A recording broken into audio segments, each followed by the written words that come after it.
La Corte ha ritenuto di rigettare tutte le eccezioni in rito e di rinnovazione istruttoria, ha però disposto d'ufficio la rinnovazione dell'esame del consulente tecnico dell'accusa, il dottor Torinoni, e del consulente tecnico della difesa dell'imputato Di Consoli. Si torna in aula Bunker a Mestre, l'appuntamento è previsto per il 16 novembre. È questo l'esito della seconda udienza del processo d'appello a carico di Vincenzo Consoli, ex AD di Veneto Banca, per la condanna di ostacolo alla vigilanza e falso in prospetto.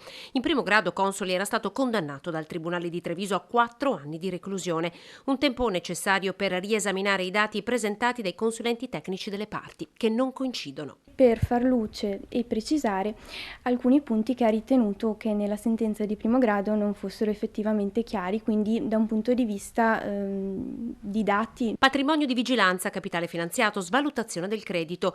Questi sono i dati che dovranno essere chiariti. Entrambi i consulenti saranno riascoltati in quella sede. Le eccezioni presentate invece sono state rigettate, così come la richiesta da parte dell'avvocato della difesa di sentire nuovi teste. In merito al rinvio a novembre 2023 per l'inizio del processo per truffa, l'avvocato Carlotta Bigal, che segue le parti civili, ammette che c'è un rischio prescrizione. È una corsa contro il tempo per accertare dei fatti fondamentali come la truffa, l'associazione a delinquere finalizzata alla truffa, che appunto rischiano di essere dichiarati prescritti.